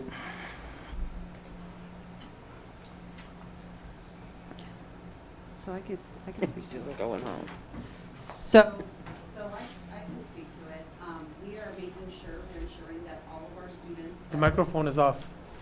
So we are making sure, we're ensuring that all of the students that would qualify to receive ESY services, that their IEPs are held on time to make sure that that service is indicated on their IEP and they'll be receiving that. So all the students that do qualify, we're going through that process right now. So this is summer school, so the public knows what we're talking about. This is to extend the school year, Year-round. year-round. So ESY is different than our extended summer school program. ESY is that extended learning for our students who receive special services, who would qualify as losing that amount of information over the summer, and they need that extended time in the summer. It's usually our students that are in SDC on our special day class who qualify to receive these services. And so we're going through this process. It's obviously individualized to each student. And we're going through the process right now through the IEPs and making sure that that's indicated, ESY is indicated on their individual education plan. And this is inclusive for their therapies, like if they need their speech therapy throughout the summer, their occupational therapy, is that inclusive of this? And I could let Bridget answer that piece. Yeah, so if it's on the IEP, yes, we will provide speech OT services through extended school year. Any other questions or comments? Just regarding your answer, is that in addition to this cost? Because No, it should be all of it Okay, is included. thank you. Thank you. Okay, no problem. Thank you. Any other questions or comments? Ms. Walker, how do you vote? Aye. Mr. Martinez? Aye. Ms. Kelly? Vice President Lewis? Aye. And myself, aye. Next, we go to item F2, 2022 Summer School Program. Move to approve. Second. And the items to approve the proposed student eligibility and priority plan, course of study, calendar, and schedule of classes for the 2022 school summer program at a cost not to exceed $1,300,000 and to be paid from the general fund. Any questions or comments? Now, this is just the general summer school program. Yeah. Okay, correct. Ms. Walker, how do you vote? Aye. Mr. Martinez? Aye. Mr. Aye. Kelly? Vice President Lewis? Aye. Myself, aye. Next, we go to F3, Agreement with Think Together, Inc. for Expanded Learning Opportunities Program, ELOP. Move to approve. Second. And it's to approve an agreement with Think Together, Inc., a nonprofit corporation to augment after-school education and safety ASES programs operating within the district, offering additional expanded learning services during school days and non-instructional days during the 2021-2022 school year, effective March 1st, 2022 through June 30th, 2022, at a cost not to exceed $2,102,655 and to be paid from the general fund, Expanded Learning Opportunity Fund. Any questions or comments? Hearing none, Ms. Walker, how do you vote? Aye. Mr. Martinez? Aye. Senator Aye. Kelly? Vice President Lewis? Aye. And myself, aye. Next, we go to F8, Agreement with Book Nook Tutoring. Move to approve. Second. And the items to approve an agreement with Book Nook to provide 24 virtual after-school tutoring sessions for 302 students in grades 3rd, 4th, and 5th from underserved populations at a site listed in the chart above, effective February 24th, 2022 through June 30th, 2022, at a cost not to exceed $101,029 and to be paid from Site Funds Title I Extended Learning Opportunity or McKinney-Vento. Any questions or comments? Yes, I have one, President Montes. I believe you referenced the item as F8, and it should be F4. Okay, in case I reference it to F8, the correction is F4, and that's an agreement with Book Nook Tutoring. Do we have any other questions or comments? Ms. Walker, how do you vote? Aye. Mr. Martinez? Aye. Aye. Clerk Kelly, Vice President Lewis? Aye. And myself, aye. And I do apologize if I called out the wrong item number there. Next, we go to F5, Resolution Number 212231, National School Breakfast Week. Move to approve. Second. And the item is to adopt Resolution Number 212231, declaring March 7th through the 11th, 2022 as National School Breakfast Week, and encourages all citizens to recognize the efforts made by schools, their food service directors, and cafeteria staff to ensure the health, safety, and success of our children. Any questions or comments? Yes. Thank you to our nutrition services, nationally recognized, no less. And they're doing a great job. Thank you. Please keep up the good work. And we thank them. And not only the nutrition services, but the school staff who are running and operating their own breakfast in the classroom. We thank them and give kudos to all the school sites who are operating their own breakfast in the classroom program. I know at first maybe some of these staff members were hesitant to engage in the breakfast in the classroom. I had heard concerns about taking away time from academics, to do the breakfast.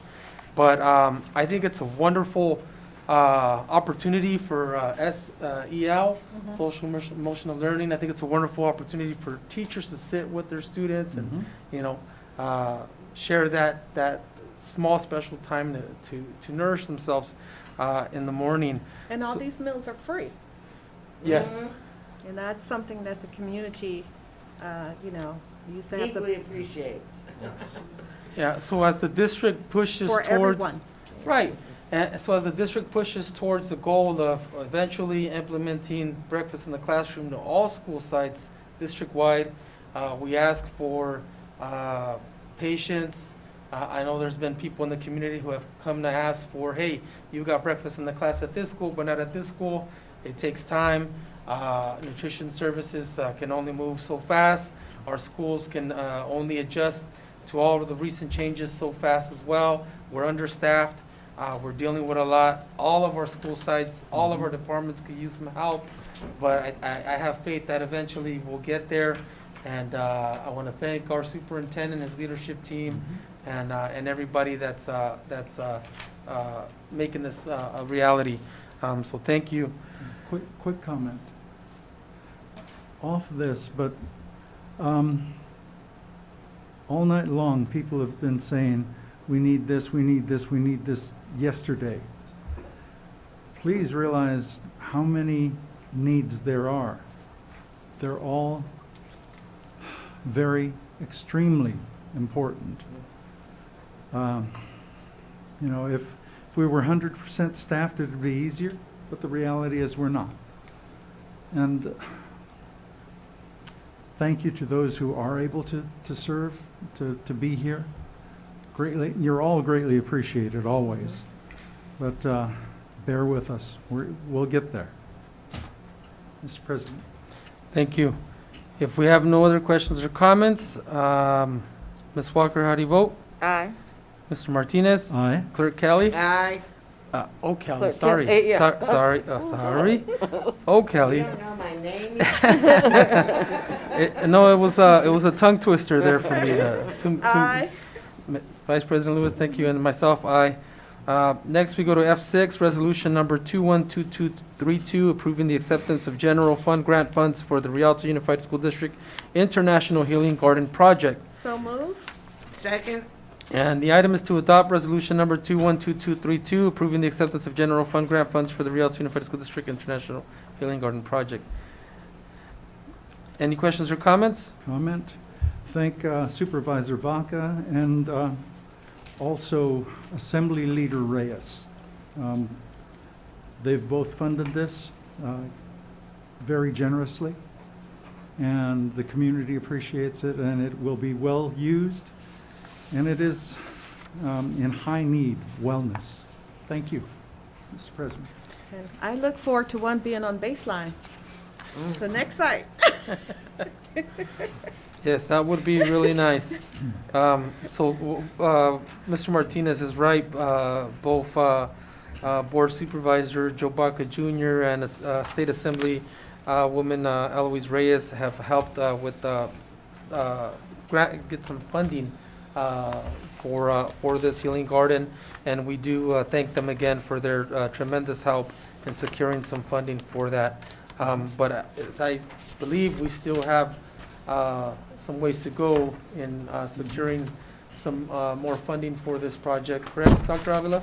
That is correct. And we'll do as best as we can to make that happen. Yes, and we submitted an additional proposal, and we're waiting for a response from a local elected official. And if there's anybody else out there that wants to help us with this effort, we thank you in advance, and you're welcome to contact our district.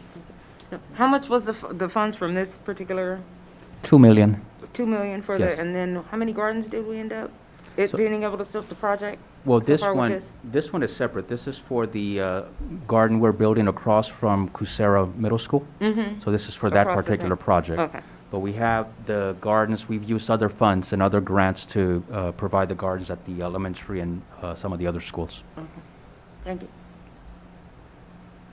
Any other questions or comments? Ms. Walker, how do you vote? Aye. Mr. Martinez? Aye. Clerk Aye. O'Kelly? Vice Aye. President Lewis? And myself, aye. Next, we go to item F7, 2022 ballot for CSBA Delegate Assembly. So move to approve? Second. And it's the Rialto Unified School District Board of Education votes for the following as delegates to the California School Board Association Delegate Assembly. Candidates, vote for no more than 6 candidates. And we have 1, 2, 3, 4, 5, 6, 7 candidates. So would anybody like to entertain recommending or nominating any of these individuals here? I'd like to recommend nominating Barbara Dew, Victor Valley Unified, Union High School District, Clayton Moore, Victor ESD. Oh, just 1 second, 1 second. Oh. Barbara Dew, Clayton Moore, Mm-hmm. Scott Wyatt, San Bernardino City. Scott Wyatt. Mhm. Would anybody else like to nominate any of these candidates? James O'Neill from Redlands. James O'Neill, The remainder of the incumbents. That would be Christina Cameron Otero Needles. Mm-hmm. And well, we can vote for That's no it. more than 6, so That's it. 2, 3, That's 4, 6. 5. That's 5. That's 6. We need one more. Cindy Gardner, Rim. Oh, Okay. All right. Is everybody okay with the 6 candidates selected? Mm-hmm. Okay, vote by Ms. Walker, aye. Mr. Martinez, Aye. Clerk O'Kelly, Aye. Vice President Lewis, Aye. and myself, aye. I gotta go fast right there before you guys beat me. F8, liability claim rejection. Do I move to approve or move to deny? It's to reject. To reject, okay. Approve the rejection. Approve. It's to approve, yes, so it's approve, It's affirmative. still It- approve, okay. Yeah. Second. And the claim number is 212207. Ms. Walker, how do you vote? In favor. Mr. Martinez? Aye. Clerk O'Kelly? Aye. Vice President Lewis? Aye. And myself, aye. And next we go to F9, administrative hearing. Case numbers 212235, 212232. Do we have a motion and a second? Move to approve? Second. Ms. Walker, how do you vote? Aye. Mr. Martinez? Aye. Clerk O'Kelly? Aye. Vice President Lewis? Aye. And myself, aye. You got me, Ms. O'Kelly. Next we go to F10. Excuse, I thought we had 3 cases, just 2. Turn the page. Oh, It's different. Yeah, this Okay. is for the third one here. F10, stipulated expulsion, case number 212233. Do we have a motion and a second? So moved? Second. Okay, Ms. Walker, how do you vote? Aye. Mr. Martinez? Aye. Clerk O'Kelly? Aye. Vice President Lewis? aye. And myself, aye. Next we go, keeping me on my toes, Ms. O'Kelly. Next we go to G, adjournment. The next regular meeting of the Board of Education of the Rialto Unified School District will be held on March 9, 2022 at 7 p.m. at the Dr. John Casalunas Education Center, 182 East Walnut Avenue, Rialto, California. Materials distributed or presented to the Board of Education at the board meeting are available upon request from the superintendent's office. Do we have a first and a second? So moved. Second. Vote by board members to adjourn, Ms. Walker. Aye. Mr. Martinez. Aye. Clerk O'Kelly. Aye. Vice President Lewis. Aye. And myself, aye. The time is 9:02. Very good.